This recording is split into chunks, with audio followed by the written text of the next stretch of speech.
Muito bem, gente. Já aproveito para chamar ela Thaís Herédia. Tudo bem? Boa tarde. Boa tarde, bem-vinda. Obrigada. Que bom estar aqui com você. Bom estar aqui contigo. Adoro, amo o Vitor Irajá, mas Muriel é tudo, né? Que Thaís Herédia maravilhosa. Quero muito te ouvir, viu? A gente tem duas falas importantes de Haddad no dia de hoje. Haddad que deu várias declarações importantes. Uma delas começando principalmente para esse ponto que ele volta a falar o básico que todo mundo já sabe, que a responsabilidade deveria ser dos três poderes, né? Queria te ouvir sobre esse ponto para a gente começar. O Haddad tem razão. Tem que ser dos três poderes, né? Ainda mais porque eles têm administração independente dos seus orçamentos, né? E eles não respondem, do ponto de vista legal, pela irregularidade, pelo não cumprimento das metas. Quem responde é o Poder Executivo. Então, ele tem razão de fazer essa cobrança. E daí? Como é que isso vai ser negociado? Um Poder Executivo que não conversa com o Legislativo, que precisa acionar a Justiça o tempo inteiro para intermediar acordos que não conseguiram ser fechados. Ele tem falado bastante, o governo tem levantado muito essa bandeira da questão dos benefícios fiscais. Vamos lembrar aqui que esse projeto da prorrogação, da desoneração da folha de pagamento, do PERSE e da desoneração da folha de pagamento dos municípios, que causaram um impacto importante nas contas nesses últimos 2 anos, ela aconteceu durante 2023, durante o ano inteiro. A prorrogação da desoneração da folha de pagamento teve voto da maioria, da enorme maioria, apenas 3 deputados do PT, do Partido dos Trabalhadores, votaram contra a prorrogação da desoneração da folha de pagamento. Então, o governo precisa se entender politicamente primeiro, quer dizer, ter coerência política primeiro, para depois cobrar dos outros.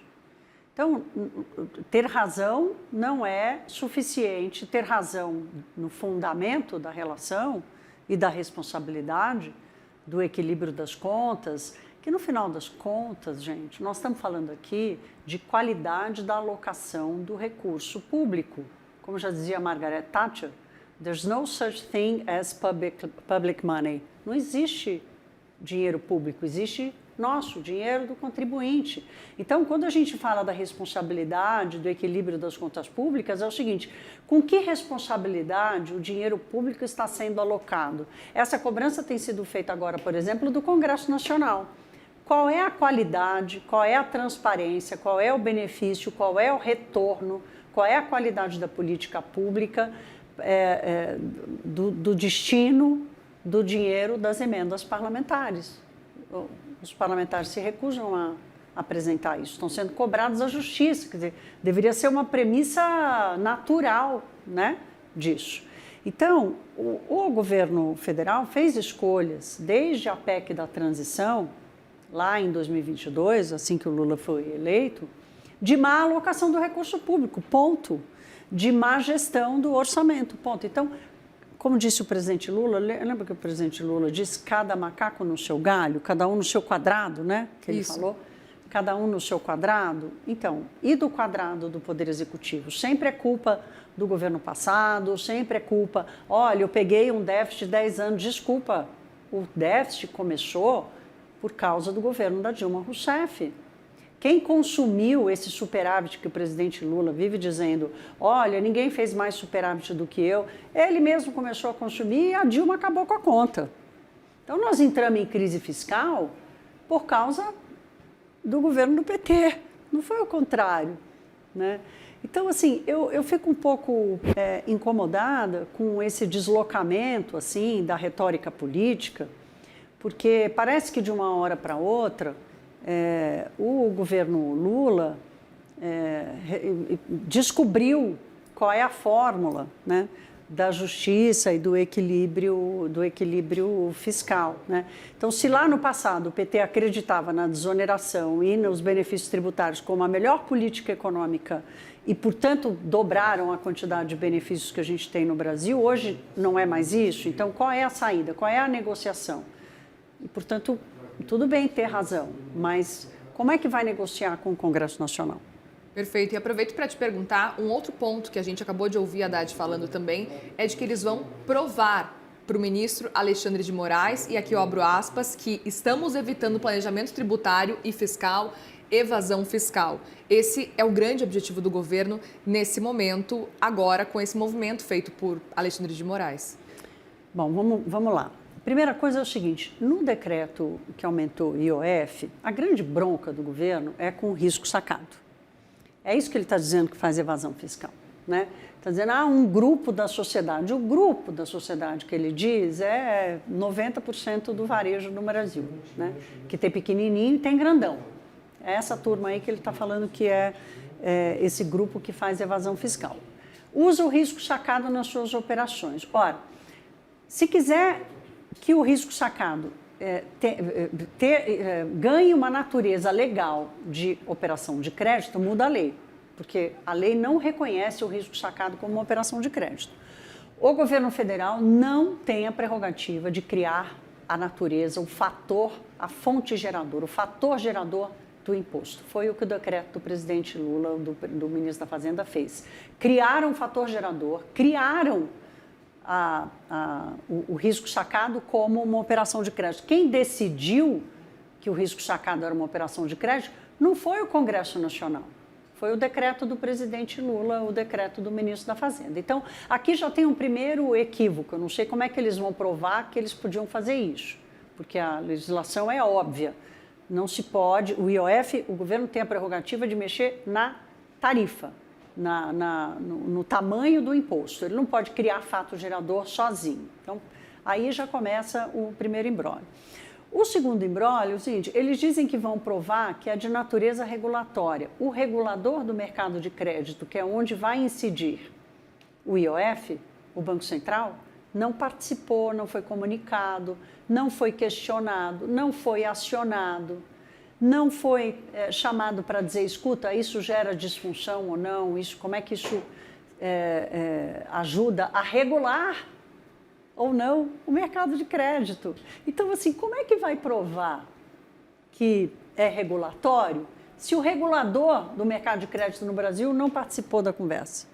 Eu tenho essa dificuldade de entender, eu gostaria de entender, assim, essa parte da explicação, como é que é regulatório se o regulador não participou, né? Então, assim, primeiro, decide o que é operação de crédito ou não, que não tem a prerrogativa de fazer. Segundo, não chama e não participa o regulador do mercado de crédito, que, aliás, foi contra o aumento do IOF da forma como foi feito, para a tomada de decisão. Então, o governo tem um problema grande nas suas mãos, porque precisa resolver, sim, o buraco, né? O buraco do crescimento das despesas obrigatórias. A ministra Simone Tebet está lá no Congresso Nacional, participando de uma audiência numa comissão, e ela está dizendo assim... Acabou de terminar, inclusive.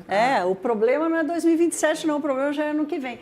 Então, Muri, assim, com um tom bastante questionador, né, eu fico aqui questionando o governo, assim, eles estão querendo usar a comunicação para ganhar a concordância da população. E é isso mesmo, tem que fazer isso mesmo, né? O Brasil precisa de justiça tributária? Precisa. O Brasil precisa combater a evasão fiscal? Precisa. A elisão fiscal? Tributária? Precisa. O planejamento tributário? Precisa combater isso tudo. Mas vamos fazer direito. Não adianta achar que porque chegou a sua vez, a sua brecha é válida, né? Ou porque a premissa é boa, a brecha é válida. Então, vamos fazer as coisas da forma mais transparente possível, né? Sem achar que um bordão de campanha eleitoral salva a correção das medidas. É interessante a gente acompanhar o movimento que o governo tem feito nos últimos anos de tentar controlar e organizar essa comunicação do governo. Era uma prioridade nos últimos anos, foi uma prioridade, inclusive, no fim do ano passado, começo agora desse ano, inclusive com trocas importantes. E aí queria te ouvir, até com relação às pesquisas que a gente está trazendo hoje aqui, Atlas Intel, a gente tem alguns pontos importantes, tá? Por exemplo, a pesquisa mostrou que 52% das pessoas consideram um erro o decreto do IOF. 44% consideram um acerto por parte do governo Lula. E aí é uma questão semelhante quando a gente olha, inclusive, a questão da aprovação do presidente Lula, porque hoje 51% dizem, então, que desaprovam o governo Lula, 51,8%.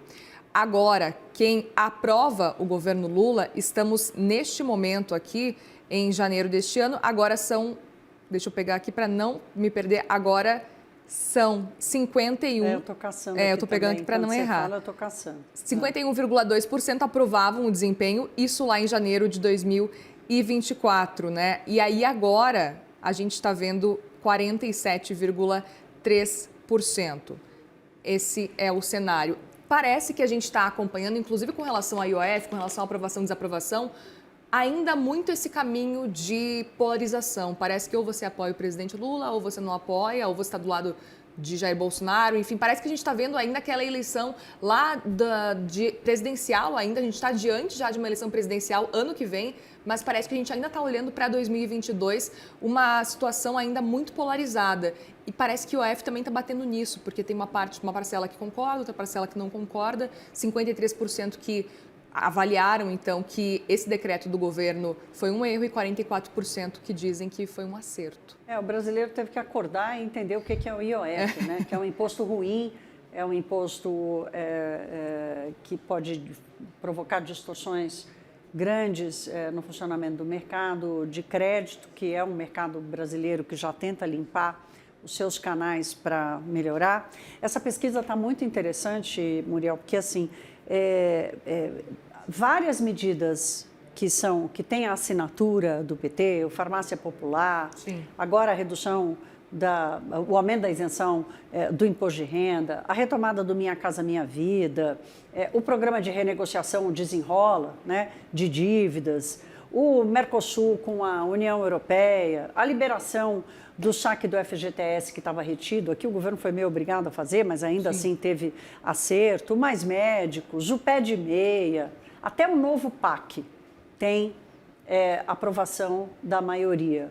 Mas por que a aprovação do governo não se reverte, né? E aqui é uma percepção da forma de conduzir. É uma percepção da forma de conduzir, essa é uma delas, e a segunda delas é uma percepção também de que a política pública não tem dono.